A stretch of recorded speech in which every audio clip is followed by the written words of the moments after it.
I'm Pip, and welcome to the Midwife Pip podcast, the home of expert information and real chats on all things pregnancy, birth, and beyond. Remember, as a podcast listener, you can get 15% off my online courses at midwifepip.com using the code podcast15. Pregnancy and motherhood are wonderful, crazy times of significant change in our lives. We often experience completely new feelings or an increased intensity of existing feelings. And all of this can leave us feeling a little anxious, overwhelmed, or uncertain. This week, I am joined by Sophie Fletcher, where we're going to talk about mindfulness and hypnosis and how these practices can change the game in the challenges of pregnancy and motherhood. Sophie is a best-selling author to Mindful Hypnobirthing, Mindful Mama, and Mindful Menopause, and has been supporting women through hypnosis for over 15 years. So Sophie, welcome, and thank you so much for joining me today. It's a pleasure. I'm glad to be here. I'm so excited. So Sophie and I have been trying to get this recording in the diary for like 2 months, and we keep having to change the dates because it snows. You've got children going to university, but we've made it happen, as women always do. Yes, in the midst of exams and everything at the moment, but we're here. We met at a book event, didn't we? Yeah, so which is really exciting. And we suddenly realised that actually we needed to have a conversation on a more public platform because Sophie, I think you have a really unique approach to this topic, which we'll definitely unpick a little bit more. But first of all, can I ask you what drew you to becoming a hypnotherapist and then specialising in women's health specifically? So, gosh, I'll give you the abridged version. Yeah. So I was a policy advisor for regional government.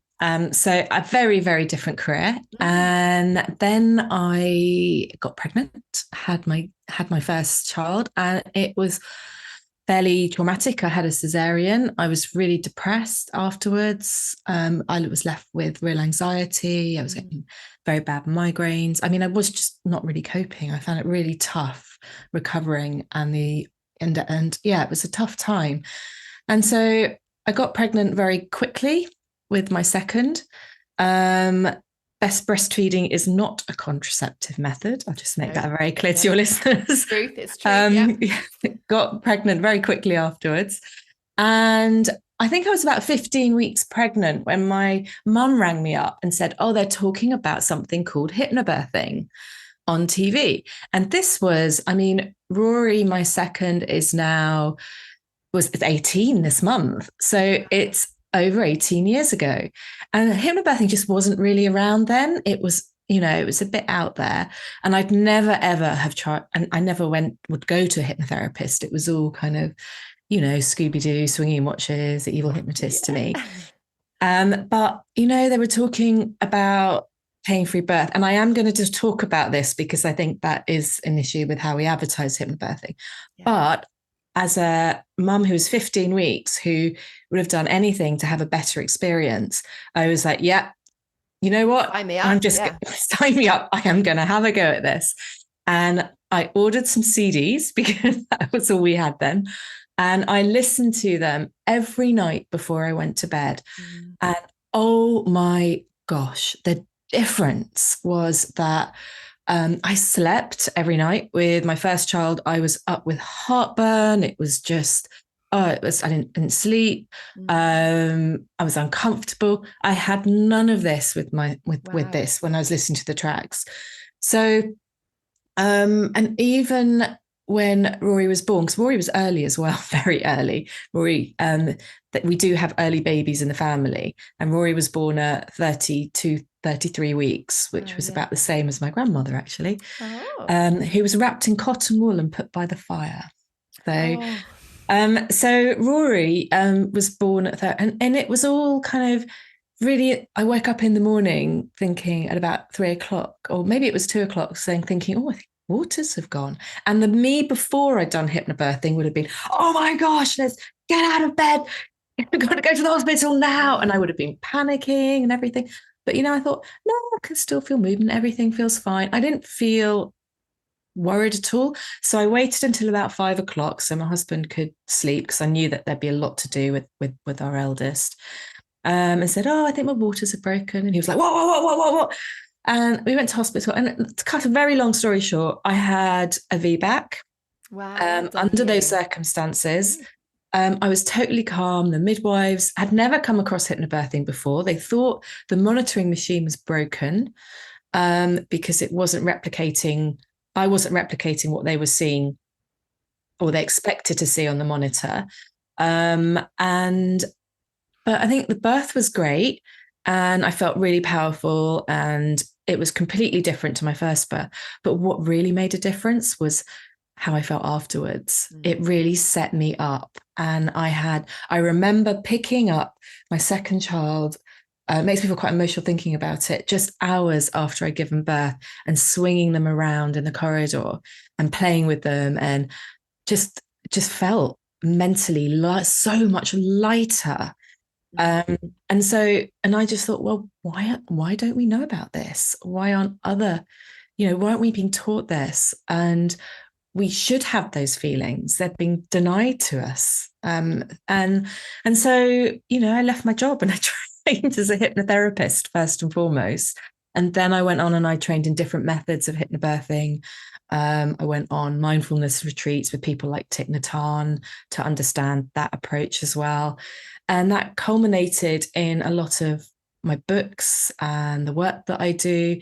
And it is incredible to see how hypnobirthing has just exploded globally. And when people say, "Oh, there's not enough research around it," you've got to ask, well, why is it so popular? Why are people so passionate about it? Because, it does work, but the way you approach it and the way you engage with it matters. And I hope this is one thing we can talk about today, about how that explosion has meant that it's, you just have to be watchful and careful about the courses that you do and who you do that work with. That's a really good point, Sophie, and let's definitely talk about that. But first of all, I wonder if we can just clarify, and I loved your story, and I felt that emotion, by the way, when you're saying about swinging your second round, because I think there's definitely such a strong correlation between birth experience, regardless of what that might look like, but how you feel. And to me, that's a positive birth, how that woman feels, not what that looked like in terms of water birth or vaginal birth or cesarean birth, and how you then transition into that fourth trimester. And I think that's really powerful. And that's why we're so passionate, you and I and the other birth workers out there, about ensuring that women do have that positive birth and those positive emotions attached. But 3 of the terms that you just mentioned there, I wonder if you could just clarify, because I think for lots of people listening, we perhaps don't quite understand the real differences between them. And you mentioned mindfulness, hypnotherapy, and hypnobirthing. Now, I know you're really passionate about these being quite different. Can you explain to us how they're different or what the differences are? Yeah, I'm also going to throw relaxation into the mix, because I know a lot of hypnobirthing teachers talk about hypnobirthing being relaxation methods. So let's start with hypnobirthing. So hypnobirthing was started by someone called, well, it's been around for years and years and years. The first written records of someone using hypnosis for birth are in the 1850s. Wow. Which is extraordinary.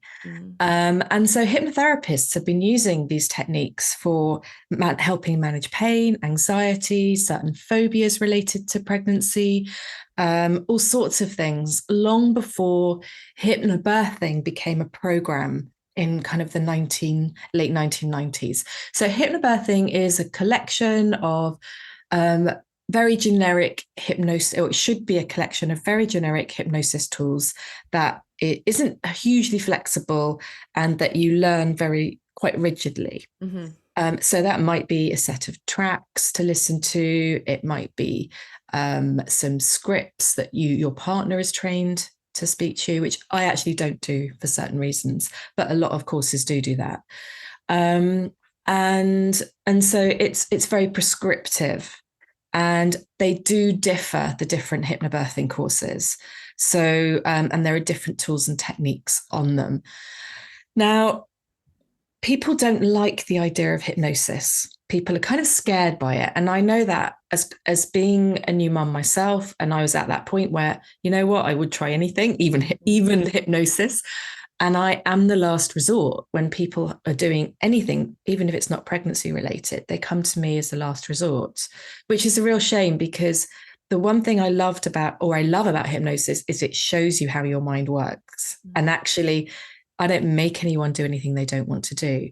I show them how to use their mind, and actually how we're being hypnotized every day of our lives by things around us. Yeah. So it's very empowering like that. But people don't like to think of it. So they tend to use the word relaxation a lot. And this happens in hypnobirthing. So you'll see, come and learn some relaxation techniques. That is not hypnosis, a relaxation technique. Hypnosis itself is very relaxing. So relaxation is kind of a byproduct of hypnosis. But they are very different things. Hypnosis is a therapy. It's a psychological approach to understanding your mind, how your mind responds to your body, learning very specific techniques. It's not just breathing and relaxation and a few affirmations. And I think that's where you can go very wrong with practice. Is, you can have a very light touch, but it actually means that you don't have that skill and adaptability to use it when or if things change, for example. Now, mindfulness is different again. So I see this a lot. Hypnobirthing courses being marketed as mindful birth.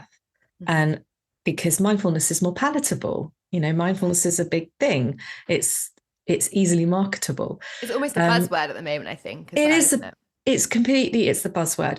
But again, it's very different. So hypnosis is about changing your behavior, a habit, changing your feeling about something. So it's very proactive as a therapy. It's very directive. So if you want to turn pain down or discomfort down, you have specific tools to do that. With mindfulness, it's much more about observing what's happening in your body and what isn't happening in your body. So if you were having a contraction and you were using hypnosis, I would say I would use certain techniques like distraction techniques or hypnosis techniques to just turn that down and change it completely. So it might be focus on this, and as I'm counting down, 5, 4, 3, 2, 1, just noticing how much more. So you'd use that type of language. With mindfulness, it's if the contraction comes, I would say, okay, just notice that contraction as it rises in your body. Place your attention on it. Notice where it is, notice where it isn't. And then continue to follow that, because it's like in mindfulness, you have a raisin test, and it encourages you to look at the raisin, to feel the raisin, then to taste the raisin. And you're kind of doing that with a contraction, because as you do that, it changes in its nature. It becomes, you become unafraid of it. And when you lose that fear, then everything is different. So those two approaches, and I think that's misunderstood and not really taught in a lot of other courses. Yeah, so actually they sound like completely different approaches to essentially trying to get the same goal in terms of a positive, calm birth, but really different approaches. So Sophie, with the work that you do, would you be trying to understand what approach might be best for a certain individual? How do you go about it? Yeah, so with hypnosis, I mean, the underlying principle with hypnosis and hypnobirthing is that we all have some element of fear around birth, because that's the culture we live in. We are psychologically conditioned to be fearful of birth and to think that we need help. And the whole principle of hypnobirthing is, if you work with that fear and you get rid of that fear and you learn to understand your body, know what it's doing, and trust your body, that and that fear falls away, that everything changes. Your body works as it's meant to work. Any discomfort is reduced. And so what I do very specifically is I use the antenatal preparation to get rid of the fear. But I don't want people to go into the birth using the tracks and the hypnosis as a crutch. So I don't want people to be saying to me, What happens if the techniques don't work? Because I want to use the hypnotherapy to get people to a place where they feel 100% confident that they are, can do it themselves, and that if things take a different direction, they are equipped with tools to help them with that mentally and emotionally. And then once people are in that place, I'm a doula as well. So I've been at lots of births, and as well as I do, Pip, that when someone is completely free of fear, they feel well supported, that they naturally go into a state of mindfulness. You go into this amazing space. I like to think of it as it's like kairos. It's a Greek word meaning time between time. And it's a bit like that in the birth room. So you don't actually need the hypnosis all the time. So many people come back and say, well, I didn't really do hypnobirthing because I didn't really get around to using the tools. And I think that's perfect. I want to hear that, because that means they've done the work beforehand and they've had that support and felt confident and empowered. And so really, I want people to that. So I use the hypnosis before to really build that confidence up, that knowledge, that sense of deep empowerment that you need to allow them to go into that space of natural presence during labor, and then have the tools, if things take a change, go a different way, to be able to ask the questions they want to ask. Because one thing about fear, as you know, Pip, is if someone's really anxious or frightened and in that fight or flight state, you get brain fog, and it's harder to ask the questions you need to, or to advocate for yourself or for others if it's your partner. Yeah, definitely. So that's the difference. It's being able to kind of move between the two, but yeah, they are very, very different. And listening to you speak there, Sophie, it sounds like one of the keys to having success with these kind of practices is practice.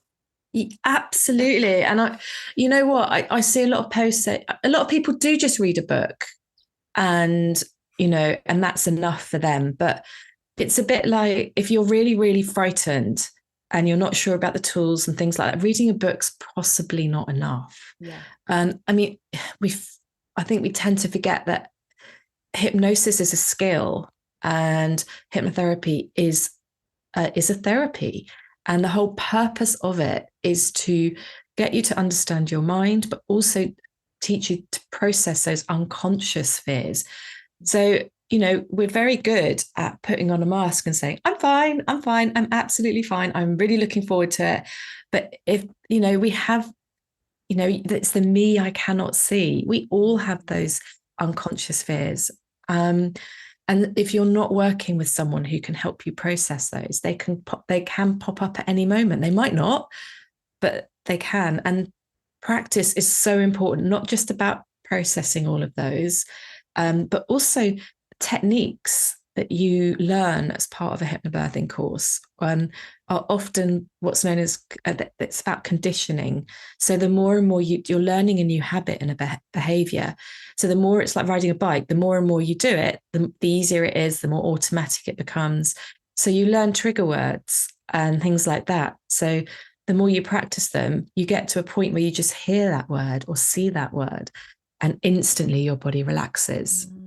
And so the practice does really matter. I just listen to tracks, but I know that if I'd had a course, there's a lot of other things that I would have changed at my birth. And that's partly why I'm so passionate about people doing a course. And I didn't do an online course for a very, very long time. So I watched all these other companies come on doing online courses, and I was like, no, I am not going to do that, because that is not what I think is hypnotherapy and hypnosis for birth, because you can't do that without any face-to-face contact. You can't do that processing. So I eventually caved in, and I have got an online course now, but I have drop-ins with it. So I do see people face-to-face, which I think is really important. And I always say to people, if you really can't afford to do a course, or face-to-face course, because they can be quite expensive, is book one session, just one session with someone. So you can at least talk about any underlying anxieties or fears, and do a general what we call a fear release in hypnosis, kind of a letting go of any anxieties or fears. It's really powerful. And we know when we talk about their sort of the evidence around hypnobirthing, I know you said at the beginning, people are sometimes a bit skeptical because it's not there. I kind of argue that in some ways because we know how much evidence, and there is loads, about the mind-body connection in other aspects. So whether that is, fear and the physiology in our body, or whether it's even like gut health and the mind-body connection, like there's tons of evidence. And actually, same principles, different scenario. So we could kind of say, actually, the evidence is fairly solid. Yeah, I mean, I think the bigger studies, it's very hard to do a randomized control trial on a therapy like this. For example, CBT is very well evidenced because it's easier to put in a structure and a framework for CBT, especially in group environments. With psychotherapy and more other talking therapies that are person-centered, so led by the client, or even like hypnotherapy where it's the client sets the goal and you work towards that based on their language patterns and things. You just can't do a randomized control trial on that. It's not possible. But that's when it works brilliantly. So that you can find smaller hypnosis for birth research studies which show that it is really effective in reducing pain, reducing the risk of cesarean rates, increasing rates of breastfeeding, things like that. But I think that it is difficult, and I think that's a real shame. And I think they're also focusing on the wrong outcomes as well. A lot of studies look at pain. Yes. As a barometer. Talk to us about pain more. Talk to us about pain. So I imagine that's something you probably work with quite often. Yeah, I mean, the most common fears that come up are pain, tearing, pooing in front of other people. Yes. So I think there are very specific things. So when someone says, I'm fearful of childbirth, I sometimes say that it's no such thing as fear of childbirth because it's often something within that. So we call that, in hypnotherapy, we call that chunking down. So you imagine a big brick wall, and the big brick wall is the fear of childbirth, but actually only one brick in that wall is the actual fear.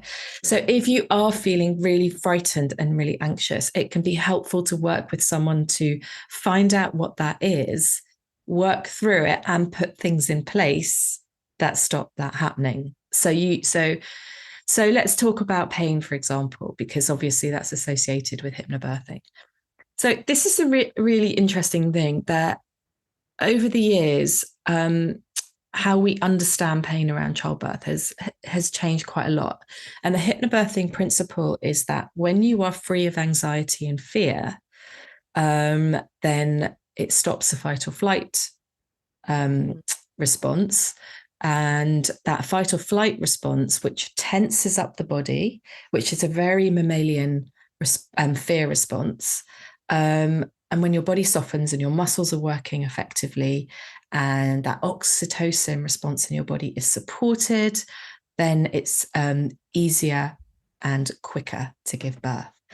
And there are reports of women having pain-free births, and that is a big selling point with hypnobirthing. That's what sold it to me. I've put my hands up in it. It sold it to me, but it's much more complex than that. So often women who have pain-free births will have, they'll be very relaxed. They'll be very engaged and committed to practice. And during birth, they will feel that sense of support. They will feel that sense of, I can do this. And with that, they may have a very powerful experience. It may be an intensely physical experience, but they might not label that sensation as pain. So it's a very positive feeling. If you've never given birth before and you've never experienced that powerful sensation of birth, and everybody says to you, oh yes, that's really painful. Birth is really painful. It's like our brain makes a calculation when you go into labor. oh, this is what everybody says is really painful. So, and I've never had this sensation before. So then your body interprets it as pain because that's the expectation. So what hypnosis does, what hypnobirthing or the work that I do, I try to get people to change their expectation of what that sensation is. I don't just try to eliminate it. Yeah. I try to get them to understand it and understand the response in their body. But also there are so many studies, Pip, on the expectation of pain. So not birth related, but in other areas. And when they've been looking at people's brains. And, you know, if you change your expectation, you change your experience of pain. It's extraordinary. And so you can, but you can also equally learn hypnosis techniques to turn down sensations in your body. So I work with people with chronic pain as well. And birth is different in that we are physiologically designed to give birth. There is nothing wrong with us. And pain is usually a message to the brain that something is wrong, but actually that's not the case with birth. So there's a lot of expectation around that that's feeding into that experience. But equally, the reason why I don't teach pain-free birth is something that I learned on my classes over the years that I found very, very interesting. So in hypnosis, we have something called secondary gain. And secondary gain is when you, so for example, if you are getting something out of the thing you're trying to get rid of, you're not going to really want to get rid of it because it's giving you something. And if I draw a circle, sometimes I draw a circle in my classes and I put a dial on it from 0 to 10. And I'll say to people, if you wanted to choose what level of sensation, what sort of intensity of sensation you'd want to experience during labor, where would you put that dial? And very rarely people put it on 0. Very, very rarely. It's nearly always between 3 and 6 because people want to feel something. Because it tells them how their labor is progressing. It can be really positive. It tells them when to call the midwife. It can be a signal, and it doesn't have to be a painful signal. It can be a very powerful signal, but it can be a rhythmic signal. All these different things, and so what you're doing is you're really retraining your brain to understand what pain is, what it isn't, and what birth can be around this. So, yeah.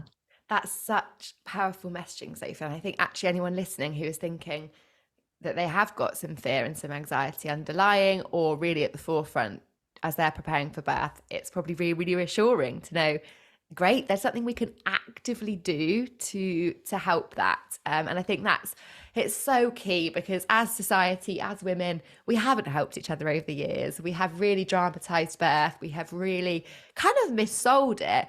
And as you beautifully explained, that's really played into the birth of our future and our generations. And in order for, our daughters, our sons' wives to have births that aren't totally encompassed by fear, we've got to start changing the tide, haven't we? And I think that definitely starts with our psychological preparation and almost unpicking some of the damage that's been done. And it's not our fault. It's been around us in society. We've naturally absorbed it. It's completely unavoidable, but we can change it. You're spot on with the unpicking as well, Pip, because Marie Mongan used to say, hypnobirthing isn't about hypnotizing you. It's about dehypnotizing you because you have been conditioned by society to believe that you can't do this, and you absolutely can.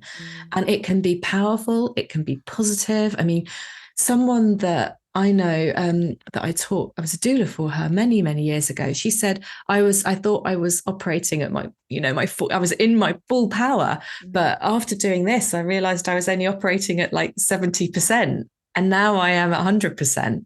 It kind of unlocks something. If you are prepared and you feel empowered and you feel strong and you know what's going on and you're well supported, you go into this space where it just unlocks this powerful magic within you. And my goodness, as women, we are very powerful and capable of so much more than we give ourselves credit to. Sophie, I could talk to you all day. It's just fascinating. And all of Sophie's bio is linked in the episode description. So if you do want to go and speak to Sophie more, please do, because I could keep her here forever. But I wonder, Sophie, if you could just share with us, before I ask you for some top tips, some of the kind of key skills and tools that you really recommend equipping expectant parents with through the work that you do. Well, obviously there's the hypnobirthing for birth, but people really don't understand that hypnosis is applicable to you. I mean, Kate Middleton, Duchess of Cambridge, used it for morning sickness. Yes, and the fourth trimester, my goodness. And the fourth trimester. So you can use it for things before you give birth and afterwards. And I would really, I've got a second book, Mindful Mama, and I really recommend people read that in the last weeks of their pregnancy, so they are prepared to hit the ground running in those first few days, and they have some tips that they can use, and some little techniques that they can use early on. And so golden. Yeah, that's golden. Sophie, I was going to say, personally, pregnancy and birth for me was fairly smooth sailing. Really enjoyed it. So the overwhelming emotions were very much positive and contentment. The fourth trimester, wow, that turned it on its head. And that's where those kind of techniques for me personally would have been so valuable. And like you say, preparing for that beforehand, because when you're in that space, it's then kind of hard to seek that support actively, isn't it? Whereas if you've already got those techniques nailed, that's super handy. Yeah, I mean, I think we're not prepared for the full trimester at all. You're absolutely right. And when I say hit the ground running, I mean, literally. It's just, I remember bringing my Finley home and putting him in the car seat in the middle of the sitting room and my husband and I stood there and looked at him and said, what do we do now? Yeah. We've got a baby. What have we done? What happens next? No one told us about this bit. So absolutely. And I wrote this, I wanted to publish this book straight after the first one, and my publisher said that didn't believe that there was a market for it, because she said no one's got time to read a book in fourth trimester. And I said, but that's when they need it most. That's why, yeah. And isn't that what I've spoken to Anna Mathar a few times on the podcast, and that's what she says, when you feel like you haven't got the time for it, that's when it's the most necessary. When you've got all the time in the world, well, we're probably feeling pretty good, aren't we? So fortunately mine's available as an audiobook now, so you can listen to it in those early days, that sort of thing. But yeah, I definitely think tools like so for example, I have for hypnosis is very practical. So I've created, I think there are over 70 techniques in the book for different things during the first year. And one of them is calmer crying, because when your baby's crying, for some people that can be quite triggering, and it can, especially, and sometimes I really believe that can really trigger people who have been left to cry themselves as children, and that's a very unconscious process. So I've got a track and some, for example, a little exercise that you can do when your baby is crying.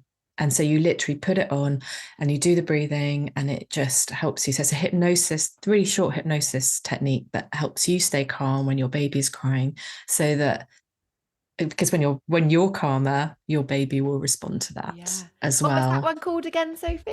It's just called calmer crying. It does what it says on the tin. Take note of that. Thank you. You can, and the tracks for the book, the publisher's been extraordinarily generous in that the tracks for the book are free to download. So if you're feeling a bit skint after you've had a baby, you can get these tracks for free. Oh, that's amazing.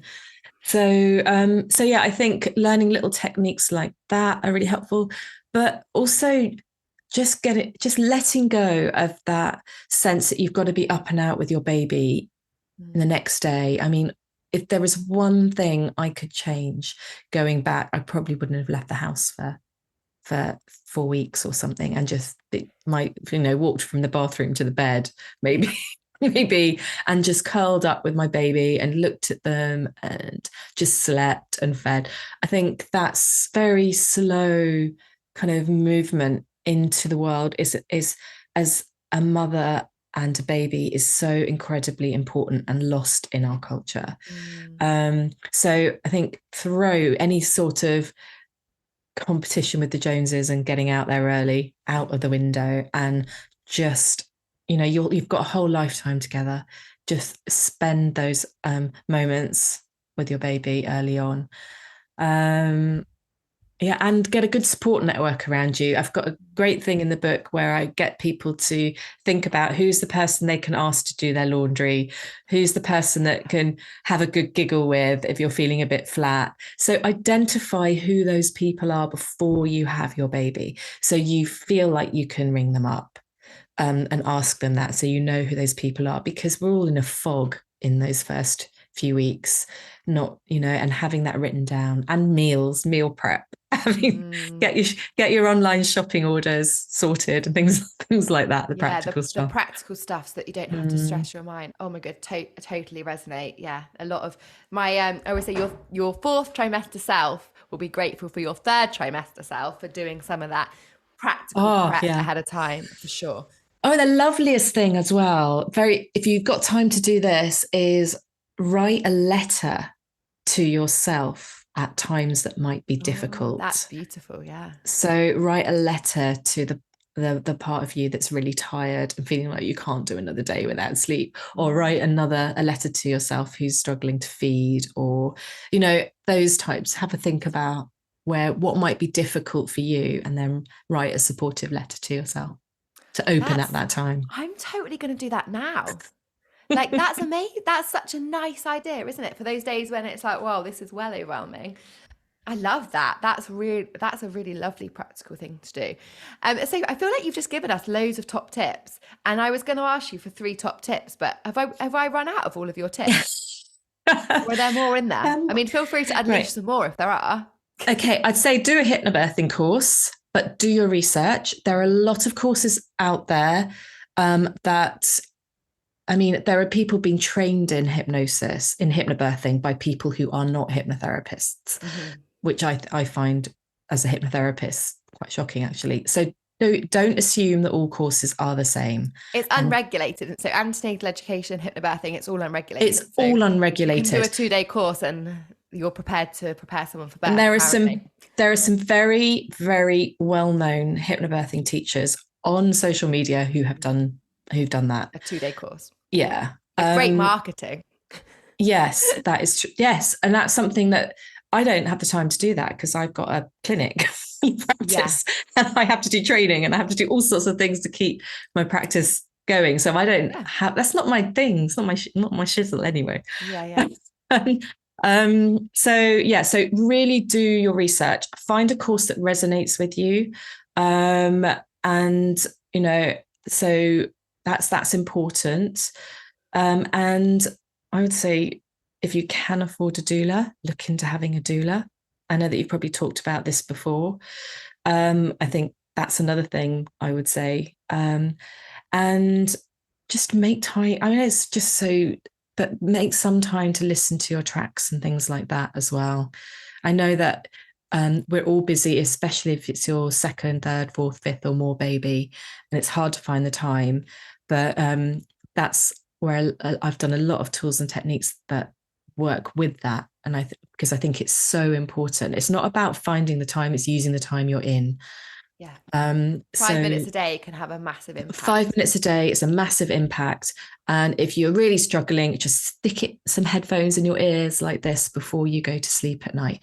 But if you do listen to them on headphones every now and again, really important, because if your baby hears the music while they're in utero and you're relaxed when they hear the music, they associate the music with you being relaxed. So you can then put the music on after they're born and it will help settle them. I've seen this over and over again.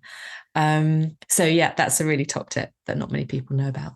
Yeah, I love that. That's super. Oh, Sophie, I could talk to you all day. Thank you so much. I'm so pleased we finally got together and that I got to pick your brains about these really important subjects. If you do want to hear more about what Sophie does, please just look at the episode description where you can link over to her website and check out her fantastic resources and best-selling books. Thank you, Sophie. Thanks for having me. Before you head off, I just need to tell you something. 68% of you who listen to my podcast have not hit the subscribe button. So can you do me a favor? If you have ever enjoyed listening, and hit subscribe now. It makes a huge difference and helps me to keep bringing you episodes. The bigger the podcast, the bigger the guests, and the more women we can reach and help. Thank you for subscribing, and I look forward to chatting again soon.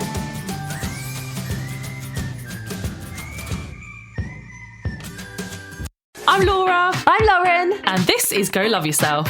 She went, you're 26? I was like, size 26? Yeah. And she was like, oh, right, that makes sense. This is the show where we're learning to love ourselves a little more and taking you along with us. I grew up never seeing anybody that looked like me, and that made me feel like not part of society, like almost like not a woman, because I just never felt like I fit in. If you've got a relative that is mean about your body, Laura, what do we say to them?